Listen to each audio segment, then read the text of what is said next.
All right, let's just jump right into it. Welcome to today's explainer. I'm really glad you're here because we are unpacking a truly fascinating and honestly kind of shocking topic. Today, we're looking at how the human desire for very specific animal traits has completely and drastically altered the biology of the creatures around us. Let's dive right into our source material and break down exactly how our selective breeding choices have reshaped the animal kingdom. So how exactly did we humans transform wild, perfectly athletic animals into creatures that literally struggle to just breathe? Our source material makes this really striking observation about what it calls the suffering to cuteness ratio. It points out how humans have historically enforced this metric, basically prioritizing our own aesthetic desires over the fundamental biological vitality of the animals we keep. Part 1. Designing the perfect pet. Think back thousands of years ago. We started with a wild carp, an agile, sporty, highly intelligent fish. But then, humans started selectively breeding rare mutations to create the modern fancy goldfish. Take the bubble-eye goldfish, for example. Those giant, fluid-filled bubbles around their eyes? They're incredibly fragile. They're prone to popping and deadly infections. Plus, they only let the fish see what's directly above them. And if you look closely, you'll notice something's missing. No dorsal fin. That makes them terrible swimmers. We basically traded all their natural agility for an extreme aesthetic. Now, we see an even more extreme version of this aesthetic shift in the canine world. Back in the 1800s, the English bulldog was tall, athletic, and had a fully functional long snout. But when bull baiting was banned in England in 1835, breeders completely shifted gears. They started prioritizing appearance over function. The source describes it as breeders essentially settling on this unathletic, seal-like look. Shorter, wider, way heavier, and with a completely squished flat face. By altering their skulls so aggressively, we've basically pre-installed a massive list of health issues. Flat-faced dogs, like bulldogs and pugs, suffer from terrible breathing and panting inefficiency. And since dogs cool themselves by panting, this makes them super susceptible to heat stroke. Also, those large skulls mean females often can't even give birth naturally, leading to really high rates of C-sections. Add in skin fold infections from trapped moisture, plus chronic eye and dental diseases, and wow, you really see the immense biological toll of this design. But sometimes the damage isn't nearly as obvious on the outside. In the 1960s, a cat was born in Scotland with a single natural mutation that folded its ears forward. Breeders absolutely loved the look and created the massively popular Scottish fold. But here's the hidden catch. The exact same mutation that folds those ears also weakens cartilage across the cat's entire body. This leads to abnormal cartilage development, early arthritis, and severe joint degeneration. And because cats are prey animals that instinctively hide their pain, a Scottish fold can look perfectly calm and cute on the outside while quietly suffering from chronic internal inflammation. Part 2. The danger of downsizing. So we've all seen the trend of so-called teacup dogs. These are animals selectively bred to be dangerously small, often marketed under catchy labels like micro or miniature to drive sales. But pushing the limits of size reduction like this creates animals that are severely compromised and just highly medically unstable. To really grasp the scale of this, just imagine a micro chihuahua standing next to a standard chicken wing bone. It's a pretty shocking comparison from the source, but it really puts into perspective just how unnaturally tiny and fragile we have forced these animals to become. So, what is the physical reality of living in a body that tiny? Well, it's pretty grim. Their abnormally small bodies struggle to regulate blood sugar, leading to hypoglycemia, which can cause shaking, seizures, or even death. Their skeletons are exceptionally fragile. A simple leap off a living room couch can literally shatter their legs. They have tiny skulls with soft spots, compromised airways, and jaws so crowded that severe dental decay is practically inevitable. Part 3. Maximizing meat production. Let's look at livestock, specifically the 200-year-old selective breeding project of the Belgian Blue cattle. Farmers in Belgium found a natural mutation that caused extra muscle growth, and they selectively bred for it. On one hand, you've got the human benefit, double the meat yield, leaner beef, and obviously maximum profit margins. But the biological cost, it's severe. The calves are born so heavily muscled with such broad shoulders that they constantly require C-sections. Some are even born with enlarged tongues, completely preventing them from nursing properly.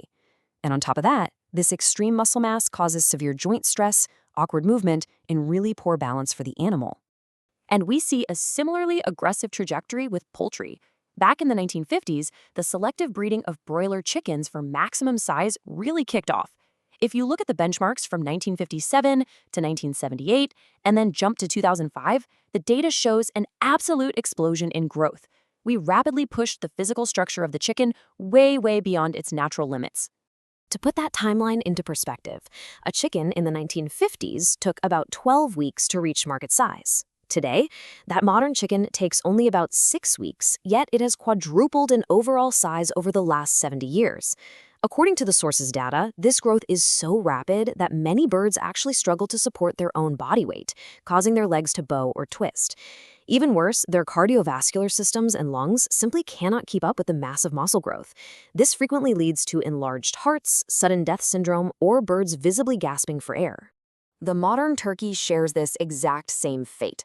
From the 1800s right up through 2022, turkeys have been selectively bred to carry absolutely enormous breast meat. In fact, the 2022 turkey is nearly double the size of a turkey from the 1960s.